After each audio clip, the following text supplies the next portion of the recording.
Welcome to Flat Earth Debate Live.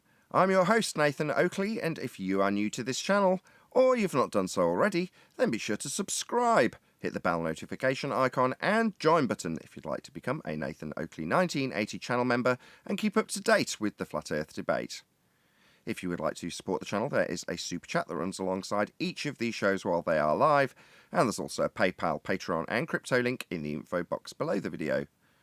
Most importantly, if you'd like to join the discussion, simply mute the page you are currently watching, then click the link in the info box below this video to join the panel and express your views on the nature of Earth. If you do join, please don't swear. If you do, you'll be ejected, and if you are, please don't try to rejoin the stream using sock accounts. You'll be warmly welcome back on the next stream. Please also share the show on social media. Sharing the show obviously increases the live audience, but this in turn increases the chances of a more diverse panel, so please share the show on Facebook and Twitter. Now we are joined by Neil, Chocolate Sayin, Mitchell from Australia, the Adam Meakin, Brian's Logic, 10th Man, and a whole bunch of people in Discord, so welcome one and all. Hello, hello, hello, hello.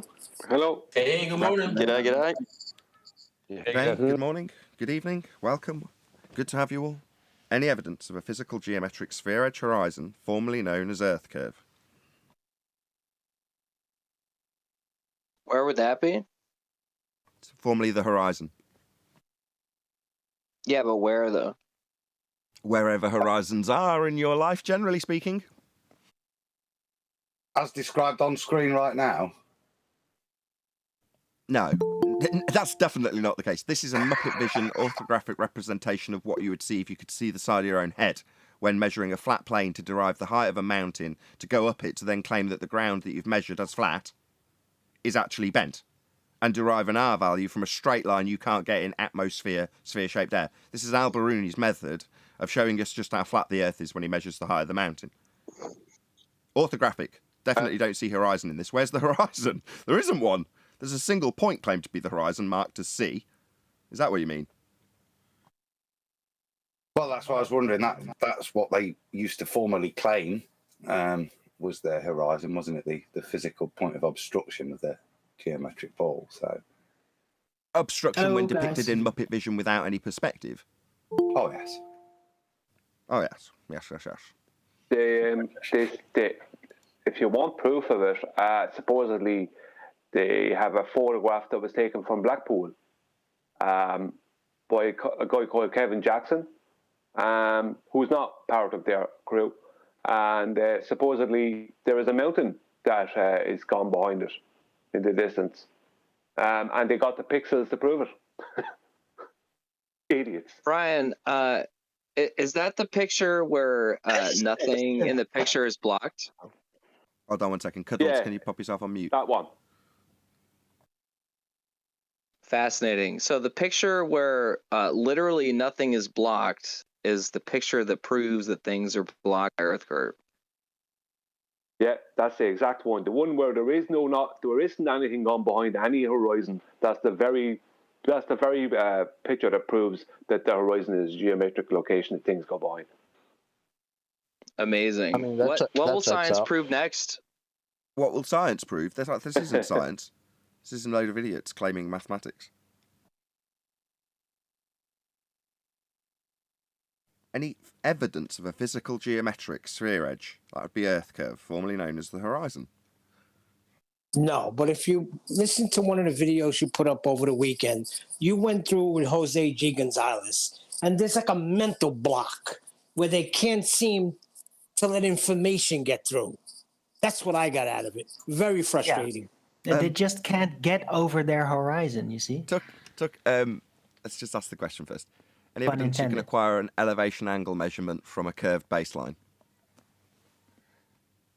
Negative. Why would we even think that? Because the people who believe we live on a sphere are now presenting horizontal planes to take elevation angles off of. So why would we even think that? So, although I've never personally done celestial navigation, my sister reminded me of something which I'd forgotten completely about, which was to say that back in the day, maybe 20 years ago, she and her first husband had a couple of boats. And while I wasn't holding the sextant, I was certainly involved in that process taking place whilst out at sea on a boat. So the only reason I realised this is because my sister came over yesterday, and I was explaining this to her. I was explaining celestial navigation to her, and she's nodding along a little bit more than I would expect Joe Normie to nod along. And I'm like, GP this, and she's like, yeah. I'm like, how do you know all this? She's like, I had a boat.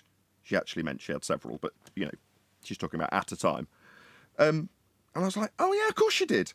Now, her current husband, he's never owned a boat, and he's very much a glober. So while I'm trying to detail this with my sister, who's nodding along and completely understands, and when I say, well, you can't have a curved baseline, and she's like, oh, yeah, of course you can't. You wouldn't get 90 degrees at the GP. And I said, yeah, precisely, Faye. I couldn't quite believe that she was agreeing with me, and not only agreeing, she knew and could detail it back to me before I'd finished, which was astounding. Not that you just don't expect it from your sister when you forget that she had a boat and has held a sextant and learned how to use it so she doesn't get lost at sea, right? So she's detailing it back to me and understands implicitly why the map rug in my room is flat. Now, this is infuriating for my brother-in-law because he doesn't want to hear it. He just wants to say, well, surely if it's just bent away a little bit, it could still be used for that. I'm like, but no, a curve isn't going to give you an angle. It's not going to give you 90 degrees. It's not, I'm correcting him, but he's getting more and more angry with me. And my sister's sort of trying to calm her husband down. Look, don't worry about it. Well, she's having to just nod along and go, yeah, I totally understand that it's got to be flat. It wouldn't work otherwise. You couldn't get a triangle. You wouldn't get 90 at the GP. You're like, yeah, she's had to do this so she doesn't get lost at sea and die. So while I haven't held a sextant, I've certainly been on that boat. So all the people are like, you've never done this. Well, I might not have held a sextant, but I've certainly been in a situation where it had to be used. Just wasn't by me, it was by my sister. So he didn't die. And she understood implicitly, and I can tell you this firsthand, that it needed to be and was flat, because that's how it works. Suck it up, fundies. Exactly, that's how it works. And she used it. She knew how to use it. That's why it works. You know what a boat was called? The one that she bought two. One was new and the other one wasn't. The second boat she got to name. Do you know what she called it? She called it WYSIWYG, which is an acronym for what you see is what you get. How appropriate. Nice. Well, this should go a long ways in describing the ballers or anti-flat earthers who argue the citations and the references in the books that we've cited. They've never held a sextant. They don't know how to do it. Well, but when we cite people who do it, they agree with your sister. They agree. I mean, we're just saying what celestial navigation requires. They're trying to make us sound like we're making this stuff up. That's correct. I thought that Fight the Tight Shirt, Craig was a subject matter expert from his time in the Navy. Still not seen him explaining how he does it with a curved baseline. Can't. I've got a reference to that. I've got a claim where he's explaining it. I put it in Master B, Nathan, if you want to play that to answer Adam's question. Oh, it's audio. The subject matter expert. Oh, if it's audio, then most definitely. Yeah. It's video, so maybe not put the video on, but you can hear him saying it. Is there a particular timestamp, or can I just hit play? No, just hit play. But from scratch, a flat Earth is required, Craig, to get an elevation. No, it's absolutely 100% not required. I don't know why it's you. not? No, Okay. Absolutely not. So a sextant requires 90 degrees from the star to the GP to you. No, it does not. Absolutely 100% not. How do you figure? Because that's not how you do celestial navigation. That's exactly how you do celestial navigation, Craig. No, but you don't have 90 degrees to the GP. You simply measure the angle between the celestial object and the horizon. Then you use that to find the GP. Okay, and what consists of an angle, Craig? An angle? What consists of an angle? Correct. The angular separation between 2 points, measured in degrees or radians, or whatever. Two straight lines. 2 straight lines, not 2 points. It doesn't have to be straight lines. You can measure angles to curves quite easily. Craig, come on now. No, that's absolutely ridiculous. Well, it's really not. Measuring angles to a curve is actually integral to building suspension bridges. Sorry, just got to interrupt just for 1 second. Angles, which is yet to define, to a curve.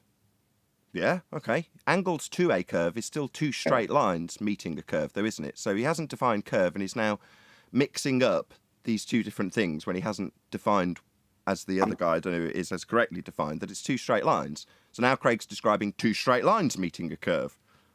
I'm glad you pointed that out, Nathan. It was bugging me, because of course you can draw a straight line to a curve. What you can't do is get an angle with curved lines. That's From a curve. Yeah. A straight line meeting a curve. On screen now we have 90 degrees at the GP of a star. This is taken from a celestial navigation manual. It's detailing how you draw an angle from the ground baseline utilising the horizon with 90 degrees below the star. Greg's just denied that even happens. He's just denied how celestial navigation works.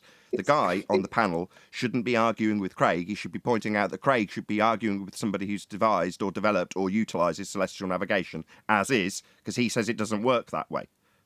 I'll just play the rest of the clip. And the formula here that I can show you, T equals W over 2 cos theta, is actually a formula for measuring an angle to a curved surface, in particular this curved surface of the suspension cables of a suspension bridge. Okay, I think that's it. Go ahead. Can I interject here briefly?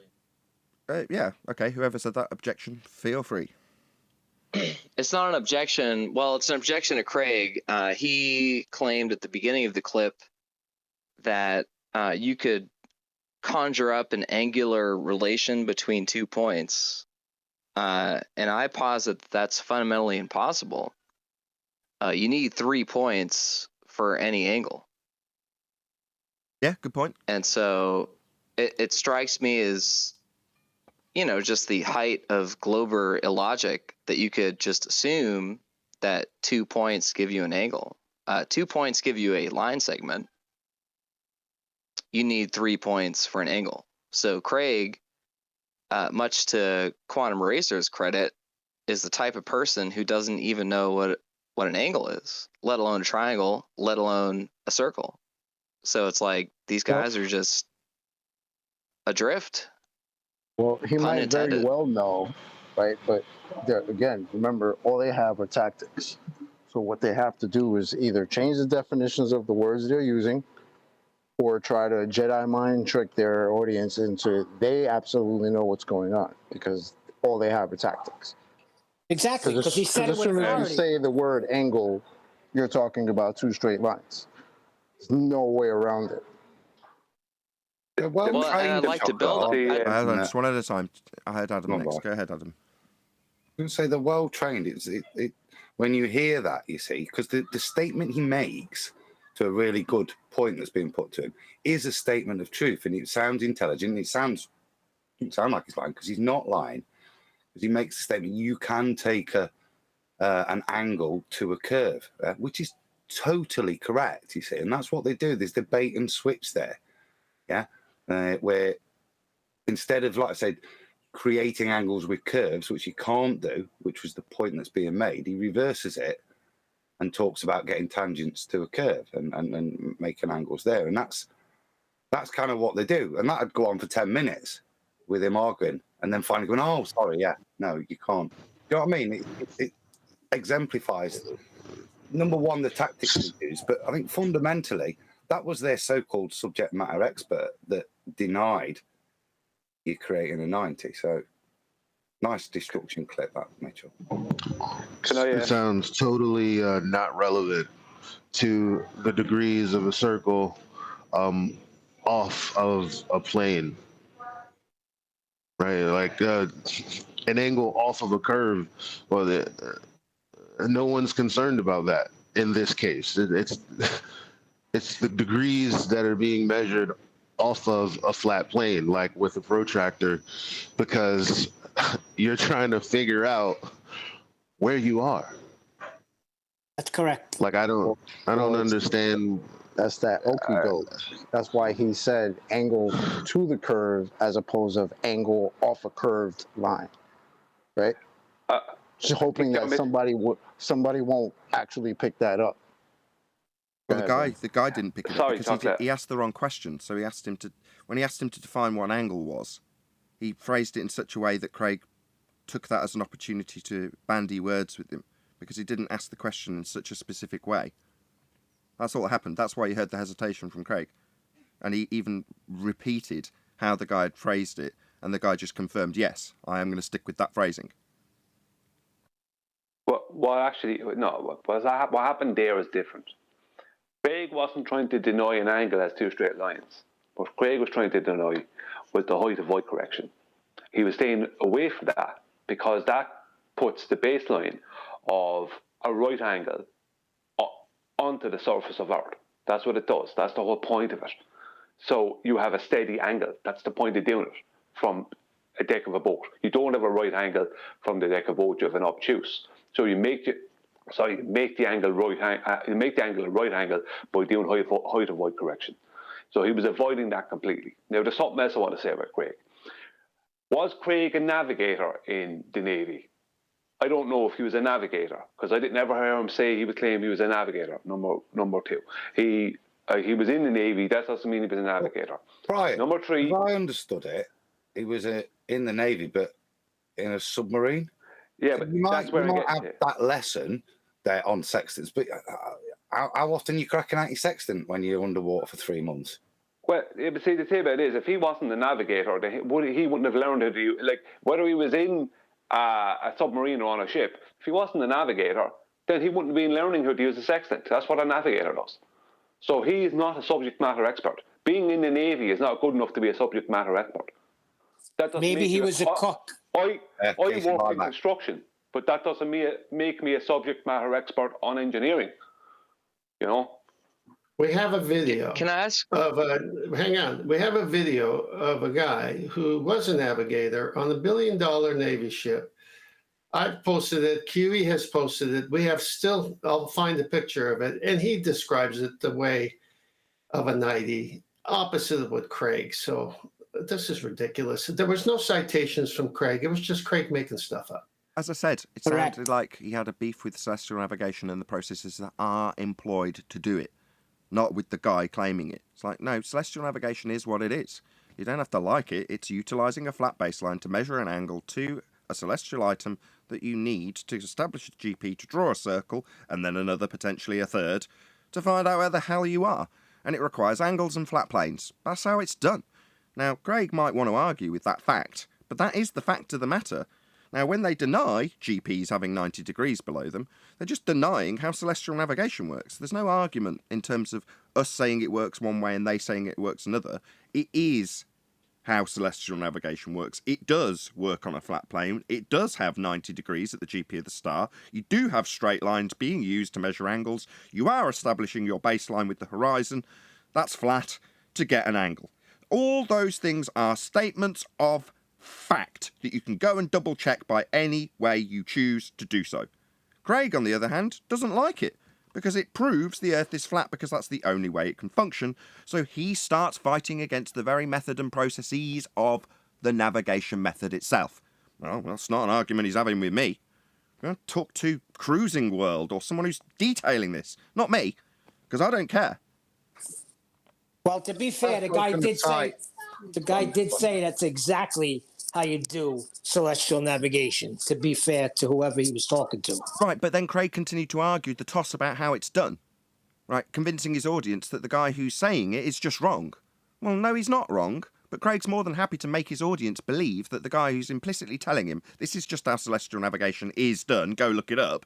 No, it isn't, says Craig. As I said in the middle of his clip, that's him fighting with celestial navigation, not with us. Shout out to Godzilla37, who says, this super chat is to help pay for the damage you must have suffered having to listen to Craig. You are a brave man, Nathan. I don't typically listen to Craig, but on my show, I'm happy to. No worries. Thank you for the super chat. Shout out to Gord's super chats. He's got the best super chats ever. And let me ask you a question. Didn't he come on here and have an opportunity to explain himself with Micktoons? And what they did was come on with a stupid award show instead of putting his foot down and telling celestial navigation how it's done? No, he didn't do that. No, but that's irrelevant. I don't care what Craig's come and done. No offence, Neil. The facts are as follows. You require a flat baseline, that's a flat Earth, to measure an elevation angle to any celestial object, to get 90 degrees as its GP, so that you can draw out a circle based on that star's position at what time of day you're at. Is this useful? Yep. It's the reason people can go out on the oceans without getting lost and dying. Yep. The chronometer, the watch, that's the reason you can do this, so that you've got a means of figuring out where the hell things are at a particular time when you look at them. Well, that is all utilising a flat plane. It can't not be, because you can't get an angle off a curved surface. What's that, Craig? To a curved surface? No, we're not measuring to a curved surface. We're measuring from a flat baseline. That's how it is done in celestial navigation, Craig. Try and keep up.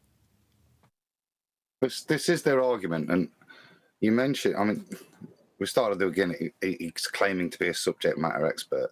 And you mentioned Cruising World. Well, Cruising World isn't a subject matter expert, but the bloke they asked to write the article is a subject matter expert. He describes it as 10 thread it out with 90s, not no, as Craig said. So there is a subject matter expert out there, describes it, and therefore his only bone of contention is with the actual methodology of celestial navigation. He's wanting to pick a fight with us and talk about angles to curves and convolute the two arguments, but fundamentally his disagreement isn't with us, it's with the methodology of celestial navigation. On top of that, Adam, all you got to do is read the manuals, the books on celestial navigation. It says once you have done the corrections to get true altitude, you minus it from 90. What? It's the final step. If you have to get everything right, height of eye correction, so you got a baseline that's straight. If you got to do all that, what's the last thing they say to do? Minus it from 90. Well, what's a 90? It's right there. Is he the one calling himself a subject matter expert on this? Yeah. Oh yeah. See, that's part of the trick, right? Because again, they can't quarrel with this, because this is what's happening in real life. So what they have to do is they have to try to get people who won't do like what 10th Man and what all of us are doing and studying this shit, right? Even I mean, I know 10th Man's used sextant, but some of us haven't. But I don't need to actually use a sextant to know the basics of how to use it. And people like Craig, what they're doing is they're trying to get other people who are too lazy to do that, or will never have the desire to do that, to understand that, oh, this guy is the subject matter expert, so I should just listen to him. So when he says, oh, they don't need 90, they could just say, nah, we don't need that. So they'll just listen to him, as opposed to doing the research themselves and saying, hey, well, you kind of actually do need a 90. Well, Chocolate, I mean, Nathan's announced he's got a subject matter expert in the family now, because if you've done it and you've got yourself home using that method, that to me qualifies you as an expert. You can go out there and navigate. Yeah, I would say so. You've actually used the thing on a boat. Let me correct you, Chocolate. I have used the sextant in only a particular manner by bringing the sun down to the horizon where I live. I've called a captain of a ship that I know when I used to have a boat. He's trying to arrange an official navigator to give me a one-on-one lesson that I could videotape, which is what I'm waiting for, because then I will be able to say, hey, can I tape this and put it on the YouTube channel as you describe how a sextant works? Out of his own mouth, everything I've cited, everything we've just talked about will come out, just like Nathan's sister. Is the way it's done. We are just showing you the methodology, audience members. Don't be lazy. Go to Google, go to YouTube, type it in, start reading. You'll see it's a 90. There's no way around it. Craig is not a subject matter expert. That was the whole point of what I was saying. Craig isn't a navigator. He isn't a subject matter expert. Craig worked on a nuclear submarine while in the Navy, supposedly. That's all we know, right? Craig also supposedly has degrees and different things like that. Craig is not a subject matter expert that I'm aware of in basically anything that we argue about. He just claims to be things. That's what Craig does. He claims to be things that he's not. I can't even hand it to him since his hand isn't where it's supposed to be. Shout out to Nathan's sister for knowing how to use it, because if she didn't, we might not even be here right now. Not my mother. You might have been lost at sea one day. Yes, I might have never heard of exactly. Nathan Oakley. Oh, I see, because I was with her on the boat at some point. Oh, okay, fair enough. I'll let that slide. Yep. Fine. But I find it funny that Nathan, that your sister has navigated using celestial navigation at sea, and your wife also had a pilot's license. There's loads of people around you probably aren't even thinking about it. They have all this evidence. Yeah, mad, nuts. But there you go. You don't give it a second thought. That's why I was so shocked, because obviously, as soon as she said it, I picture myself on the deck of that boat sunbathing. You know, I remember it very vividly. But it's such a long time ago, and the husband at the time died, so it's kind of one of those memories that I've suppressed. So I kind of try and forget about that part of my life because it's very sad. But then when you sat across somebody with an overlapping subject that you just don't realise overlaps, and you're talking to somebody who's literally elder sextant going, right, where's the almanac? You know, that's who I'm talking to. But it just didn't occur to me when I was telling her this. What did occur to me was, why is she nodding along so much? Why is she saying words like GP? why am I not having to dumb this down tenfold like I am with her husband? Well, because she's done it, that's why. She had to study it, train it, and get a qualification in it to be certified to go out safely to sea. So she's done it. She's like, yeah, I'm qualified to do it. I was like, oh, right. Why are you qualified to do this? I had a boat. Oh, yeah, of course you did. I completely forgot. Well, this might sound totally random, but I'd like to note that if Craig was ever on a submarine, one might assume that submarine had a periscope. And if that periscope was 1 foot above the surface of the water, the farthest it could ever see would be 1.2 miles. And I'd be curious to know if that would be a useful invention. I'm pretty sure a periscope gets above 1 foot. I think they hold them at about 6 inches, Nathan. Really? The water. Is that all they get up? You joking? Yeah, well, no, they try and keep them at about 6 inches, somewhere like that. No That's way. what I read. Is that? Yeah, and can someone confirm that? I'm not. See. Sorry. I picture a cartoon of a submarine's periscope going up, and I just picture it being significantly above the wave line. You know, you might have a bit of 6 inches seems very low. I mean, I don't know anything about periscopes, but what do I know? Well, they might bring it up a little bit higher if there's rougher water, but the whole point is they can't let their position be known. So they have to make sure that, obviously, they have to make sure that there's no way for light to bounce off it or reflect off it or anything like that, because that's what ships are going to be looking for. They're going to be looking for the periscopes, so they know where the submarine is. But they can see with the periscope 5 or 6 miles. So are you just making this up? Who's looking for periscopes? That's what I read. Yeah. You're telling me that search and rescue can go out and look for dinghies and people on them in shipwrecks and not find them, but yet there's people out there looking for periscopes. I find that very hard to believe. Hold on a second. You're questioning Brian and you're coming with Hanna-Barbera cartoons? Yes, that is my standard here. That's correct.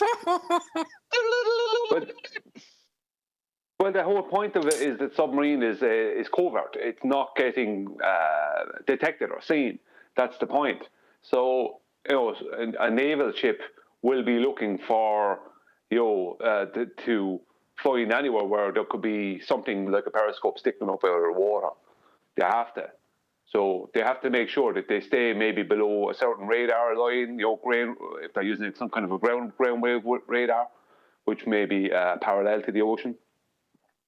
I can't remember if ground wave radar works parallel to the ocean or just or on the ocean, but I know that there's a reason why they keep it as low as possible, and that is to not be seen, not be detected. And I actually, I could be wrong, maybe Tent could correct me, but I think they may even use the periscope. Can they use the periscope with a sextant? I could be wrong there. I've mentioned this before on the show. They would have the Mariner sextant when they were on top, when there was no danger. They could use the normal sextant and sight the horizon, go through all the steps. And they also had a bubble sextant feature as well. And there are, I even read, and I'll find it, that the periscopes could be mounted as well. Just like the airplane had the bubble and then the periscope sextant on the airplane, which replaced the bubble that was on the airplane because of aerodynamics. It's the same concept.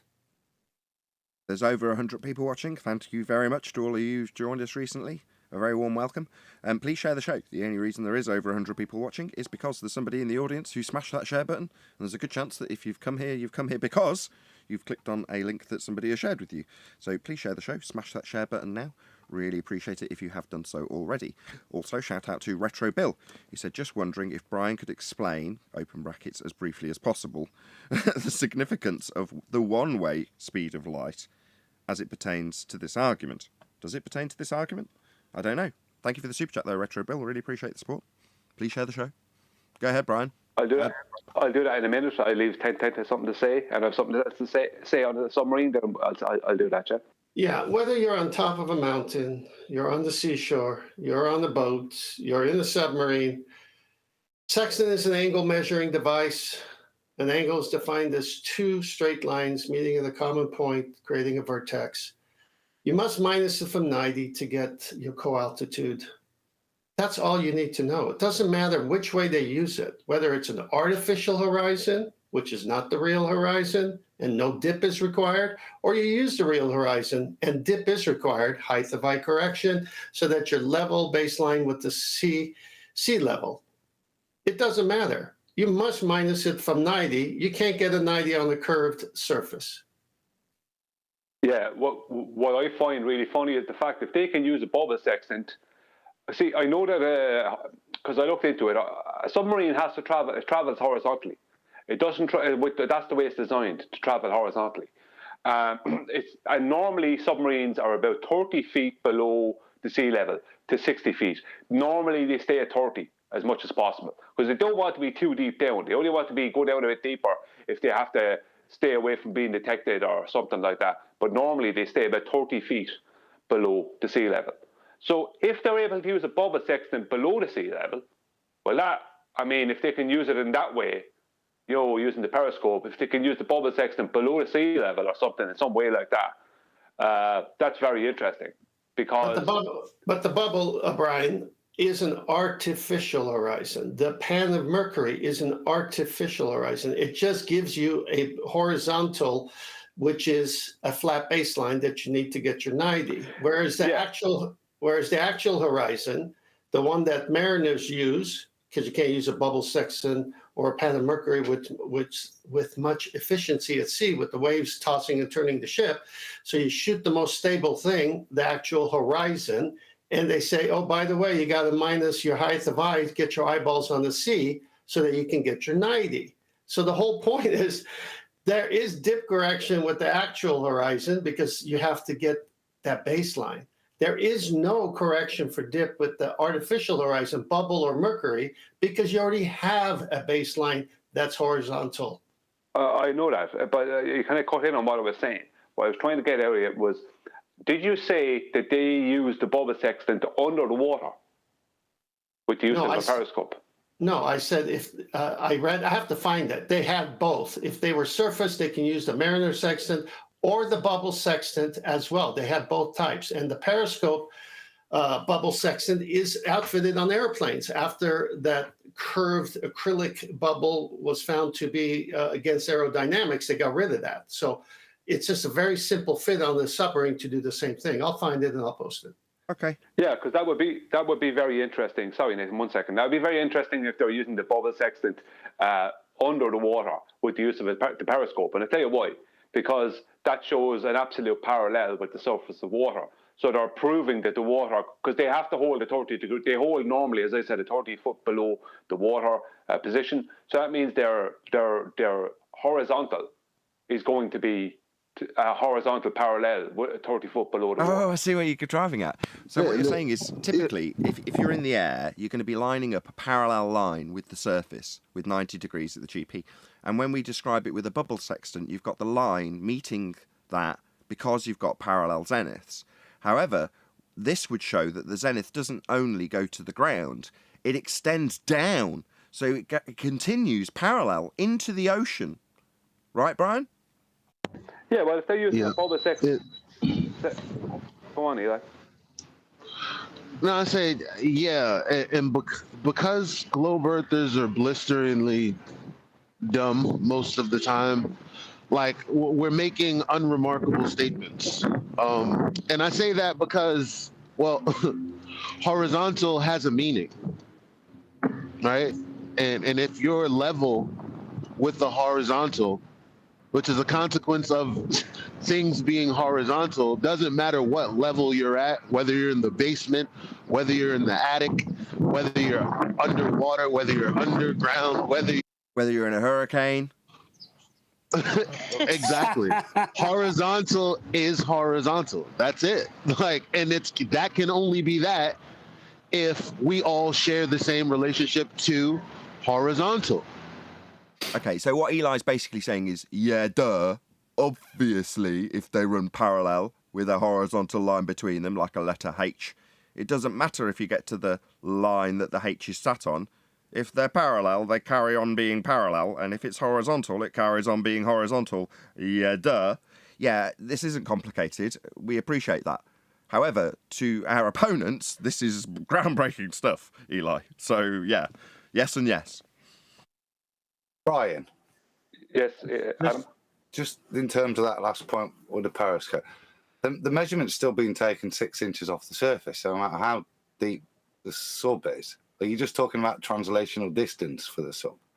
No, I'm talking about if they can use the periscope and use a bubble sextant under the water, they are first making a parallel with the surface of the water from 30 foot underneath the water.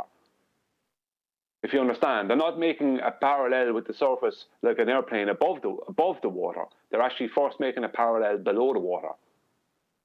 So they're making a horizontal parallel with the surface of the ocean under the water if they're doing that. Can't be done if the water is curving. You know what I mean? Can't have parallel lines where one curves. It's hard to conflate into the thing, but the point where the parallel or the plane is still 6 inches above, isn't it? It just... Yeah, but no, if they're using a bubble sextant, like if they're using the bubble sextant with the periscope, then are they first making a horizontal below the water, or are they making two horizontals? Well, one 6 inches above and one 30 foot below. They're making one horizontal 30 foot below and taking the measurement 30 foot above the plane that they've generated. Well, that would be the point, right? I mean, if they're using a periscope, they're trying to remain,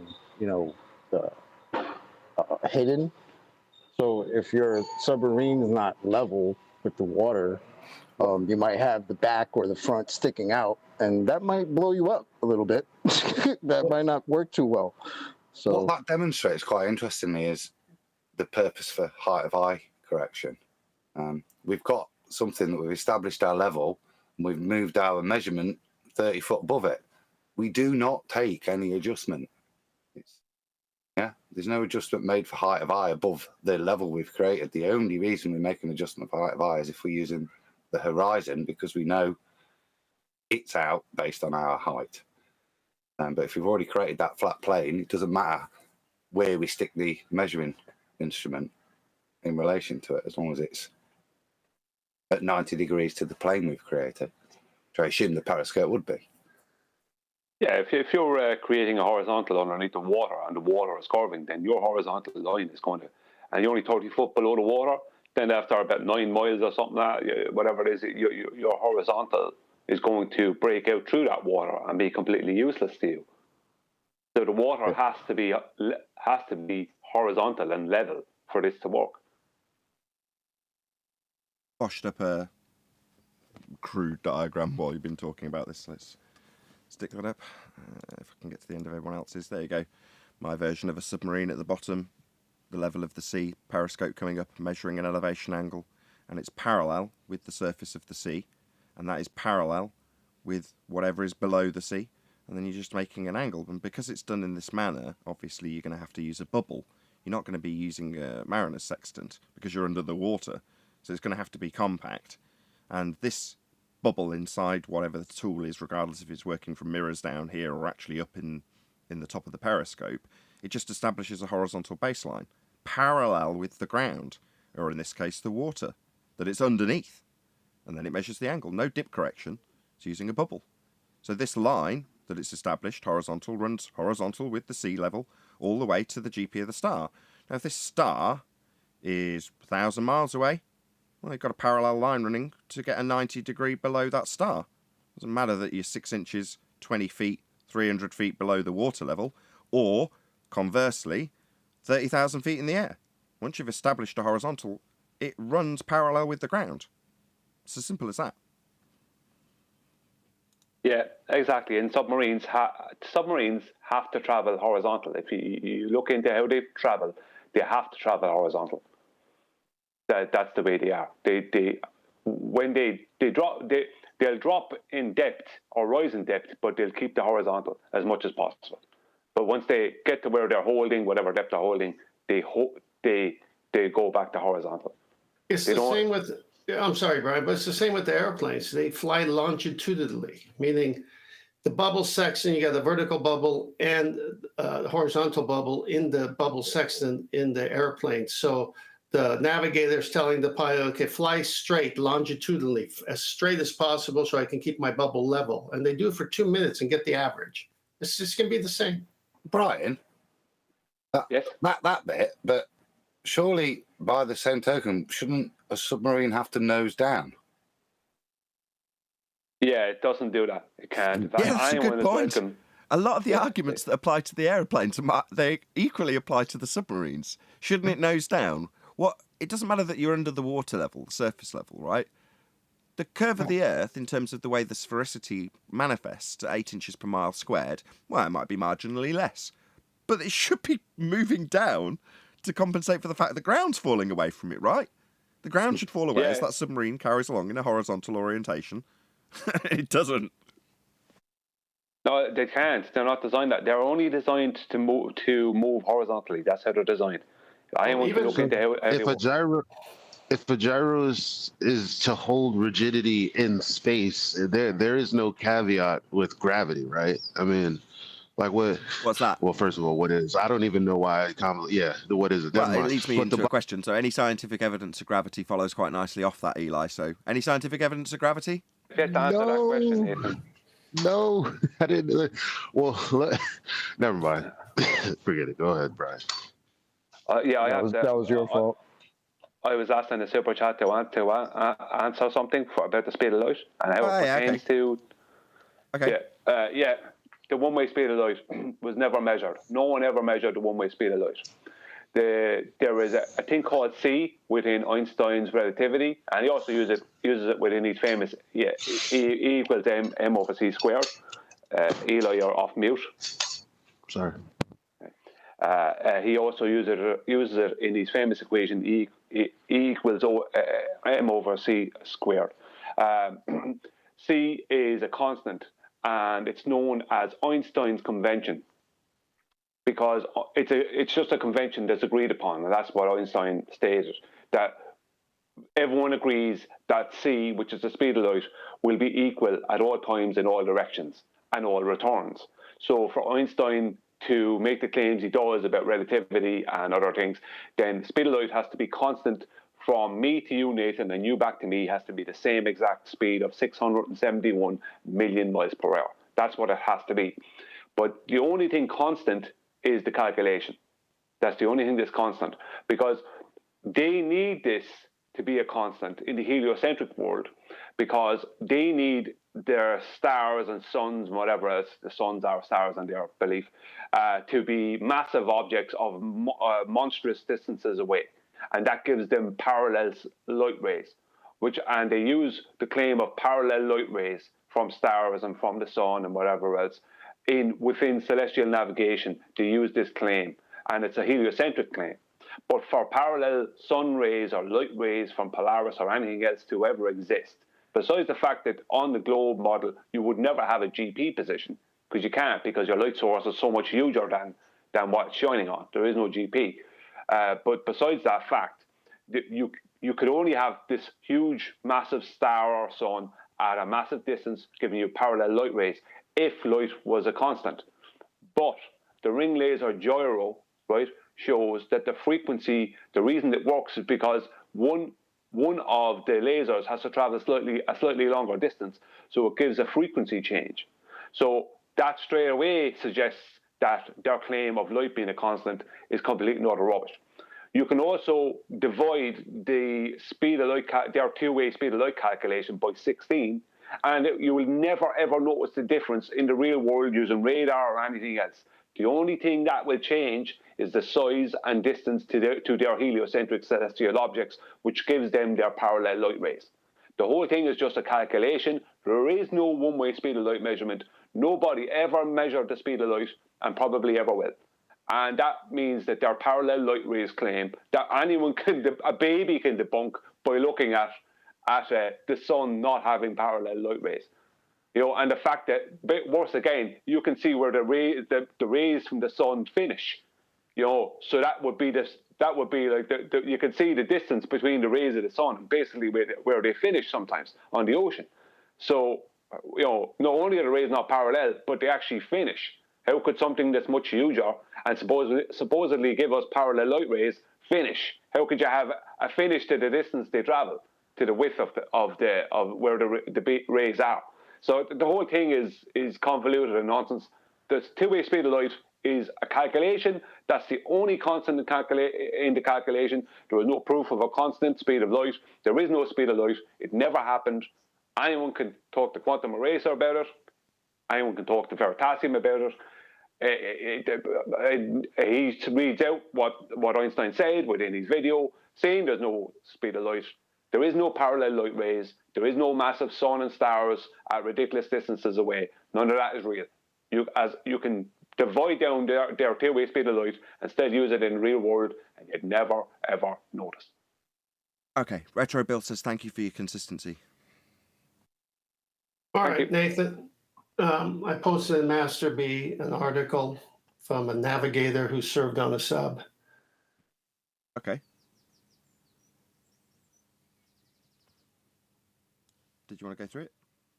Well, yeah, you got to tell me when you have it. I'm going to have you scroll down. It's quite a lengthy article. Okay, I've got it up. All right, so basically, understanding celestial fundamentals, navigate by stars from beneath the waves is the title here. How bodies rise and set and move through the sky is a warrior skill. A Riverine Warfare School at Camp Lejeune in 2009, etc., etc. If you scroll down, keep scrolling down until we get. Then he quotes the Bible in Book of Ecclesiastes. There's nothing new under the sun or under the stars for that matter. It's fascinating to read of celestial navigation being used to fix the position of one of the world's most technically advanced vessels, a nuclear-powered submarine. All right. So then if you keep going down, having formerly served as electronics technician, navigation, ETV on a Los Angeles-class submarine, I dabbled in celestial navigation. Many have tried to revive it, but it's perceived to be too complex without prior training. To bring it back to the submarine force, there would need to be a significant push for this inclusion in the training curriculum. As you know, the Navy's reinstituted sextant at sea use now because of the jamming possibilities and so forth. So the Navy's back on the sextant. You scroll down. Then he says at one point, ships and submarines are not static. They pitch and roll, get pushed off course, and so on. And then if you keep scrolling down to, it says the capability was available back in 1960s when the USS Halibut SSN 587 was on post, overall sea trials. I was navigator. One quiet night, we cruised slowly at periscope depth. I decided to attempt a star fix using the sextant that was built into our number 2 periscope. So there you go, built into the number 2 periscope. The skipper walked into the control and asked what I was doing. When I told him I was having difficulty finding Aldebaran, he took the scope and muttered, Aldebaran, let's see, that is in the constellation of Taurus. It's September, should be about here. Now, Hank Clay was one of the smartest guys I had ever known, and I'm sure I had not been a navigator for many years. He spun the scope in a certain azimuth and elevation and said, yep, it is here. As he walked away, it was now my head that was spinning, but I got the fix. And then he talks about here, as one of the few nuclear-powered attack submarines, SSN navigators, who was disappointed in the early 70s when the periscope sextant was removed from the Type 15 and 8B periscopes. So he's talking about how it needed to go back in, and he finishes the article. Any comment on how high they go with a periscope? Just out of interest. Again, from the previous readings I've done, and I posted on a show many moons ago, they can do it when the sub is surface, and they can use a normal Mariner sextant or a bubble, as long as the sea is not tossing and turning. Or they do it through the periscope because they need to stay submerged. So obviously, as Brian says, if the periscope is up and they're in dangerous waters, it's going to create a whitewash effect, and so they're not going to go high there. So they're probably not going to do any readings while they're in dangerous waters. So when it's safe, they probably will just stick it up whatever it is. It really doesn't matter because you got to have a 90. You know what I found interesting, Temp? I was just reading ahead, and there's a bit that it says the Book of Ecclesiastes, which I thought was odd. So I'll just read it. 1.9 says, nothing is new under the sun or under the stars, for that matter. It's fascinating to read that celestial navigation is being used to fix the position of one of the world's most technically advanced vessels, a nuclear-powered submarine. So even the military are confirming where they're at, still to this day, with celestial navigation. Well, that was interesting that they admit that. So they're confirming all of their technical readings with celestial navigation to make sure it's true, because the best thing to check against is the stars. I like it.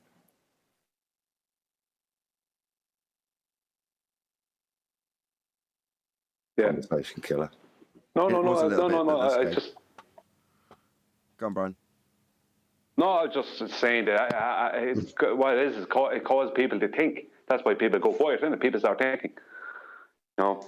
Yeah, you're right. Yeah, I just want to reiterate something. Go on, Eli. You go. No, because what Adam is elucidating is that, all the satellites and all the GPS and all the stuff that I think, because I push buttons and I read computers, and we're seriously using this device that people have used before anyone thought about a globe. And it works with these angles, and I'm sure they have depictions of how that works. And I'm sure it's perplexing to those who have a worldview, and they're probably still trying to figure out how it fits into their worldview. That's why I think that comment was made. Yeah, very good. Nathan, you want to go to the slides that I posted after Mitchell's link for I can. I just wanted audio? to make one humorous aside that this is the second quote I found where they give the equation, and people are asking, it doesn't give it away. Maybe it's a military secret, because I didn't find it quickly, but I've done about 6 or 7 searches now, and a couple of them have come back. Well, to find out how high the periscope would have to go to see beyond the horizon, you need the following formula. You need 1.5 times the square root of the observer's height in feet to give you the distance. I found the same thing. Yeah, they don't do that. They don't do that because they can't bring the periscope up. Because I did read, and I spent a bit of time reading and trying to find out. They can't bring the periscope up above, I think it's 6 inches, because they don't want to be detected. And that's the problem. They can be detected by radar, I think, once they move up a certain height. Because the ground wave radar, I think it parallels the ocean. But there is certain ground wave radar that will parallel the ocean to very close to the ocean. And that's what they call over. If you look at what they call over the horizon or beyond the horizon ground wave radar. That's what our radar. That's ground wave radar, right? And that's what they don't want to be detected by. And I think that's what keep it a certain light. You said all that before, and I got all that, but I'd still like to know officially how high they are claimed to be. They have to be high enough to be able to sight the stars and not be covered by waves. So whatever that time. I heard all this. We're just repeating ourselves. No worries. If somebody can find out officially where it's claimed how high a periscope goes above the water, that would be useful information to know. Now, I've got the length of periscopes. They go about 40 feet. But obviously, they need to go longer than you are at depth, right? So that makes sense. But that doesn't tell me how high they go above the water. Just tells me that the maximum depth they can use it at is about 35 feet. What I'm trying to say, if it's the bubble feature sextant, it won't matter. As long as the sub is horizontally level, they just need to sight the star. You're not realizing that your point is a red herring to what Nathan wants to know. Because I'm also curious how high they've actually used this thing for. Yeah, Nathan just wants to know how high up above the water a periscope goes. It's not really about celestial. I got you. He just wants to know that. Well, I'm just trying to keep the argument tight because no matter what the ballers or anti-flat earthers throw at you, you need an angle. And an angle is two lines that meet at a common point. Sorry to interrupt. I got 60 feet. 1 second. Yeah, Sorry. 30 to 60 feet is the length of the periscope. Right, same to you in the chat, Phil B. Yes, I found that first search as well. You wiki parroting clown. That's the length of the periscope, but they're doing it from under the water, aren't they? Yeah, so what you're saying is that they do it on the surface and raise it up 60 feet when they're on the bloody surface, you clown? Obviously, it's going to be longer. We need to know the distance above the water they raise it to, not how long the periscope is, you complete idiot. Well, they travel at either 30 or 60 feet. Yeah, like most times they thank travel you. Everybody who's about to launch into repeating everything we've just had, thank you so much for all the information. We don't need to know how high the periscope is or how long the tube is or how low they can go and then just guess that, well, if they can go to 60 feet and they've got a 30 to 60 feet periscope, well, that must mean it's only a couple of inches. We don't know. Just nice to know. That's all. If only there was a subject matter expert willing to come on and tell us. Yes, indeed. Are you at that point? slide? Hold on a second. Below? That might be something that's worth putting out there. You know. So what is our opponent? He's a fellow YouTuber. As one YouTuber to another, Craig. We're dumb here. We'd need a subject matter expert who's worked on a submarine who would potentially know the answer to this question. How high do they raise the periscope? So we can crap all over your globe with it.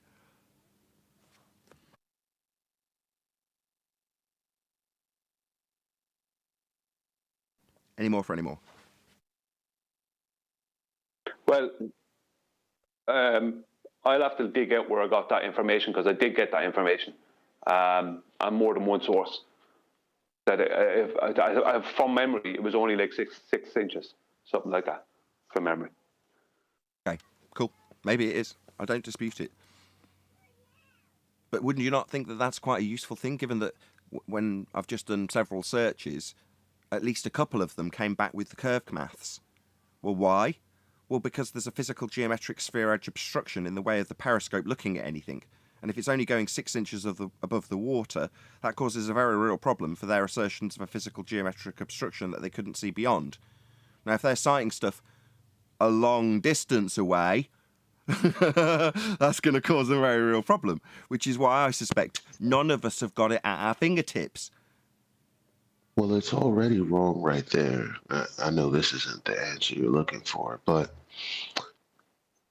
when you think about them using the formula for 1.2, it doesn't work for anything other than the human eye. If you're looking for something, if you're looking through something that magnifies your field of view, then that formula doesn't work.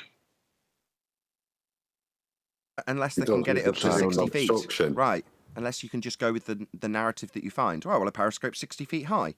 The natural assumption, as is being portrayed by Phil Bell in our chat right now, is that, well, they can get it up to 60 feet then. They just stay a couple of feet below the water and raise the periscope to 60 feet so they can see for miles beyond the geometric horizon. Well, do they? Let's find out. Adam, did you want to have the last word? I know you've got. I just scrolled down that core thing. All I could see was them quoting the curvature maths and distance to the horizon stuff. So, but what I did find there was, look, what modern subs have is what's called a photonic mask, and there's one in use. Well, that doesn't look much more than the height of the device above the water, which I suppose vague. Brian's point. Is there a tape measure next to it? Can I add Is there something to scale it with? Is there a dollar bill? What's going on? Hold on. That's not very useful, no offence. Okay, well, I would suggest it's not 60 foot, is my point. Oh, right. That's very useful. Okay, so it's just the height of the device, which by the looks of it means it needs to be as compact as possible, because that's as discreet as possible. I got 14 inches. That's the best I could get. I've got 12. Yeah, I don't like to brag, but I'm scratching my knee right now. Listen, Alexa can't even tell me, and she's been good lately. Oh, really? Oh, well, if Alexa Wait a can't tell minute. you, we're all I've only doomed. got 6 inches, and Look, let's not compare penis sizes right at the end of my bloody live show. So, with that, I'm going to say if you are watching this on either Nathan Oakley 1980 or Nathan Oakley Premiering streams, then stay tuned, as there will be an after show to follow. Unfortunately, if you are watching this live, this is where we bid you farewell. A huge, massive, enormous thank you to all of you who shared the show, smashed the super chat, liked, commented, shared, subscribed, joined as a member, and all that good stuff. Once again, stay tuned if you're watching on a Premiering stream. I've been Nathan Oakley, and I will see you all in the next video.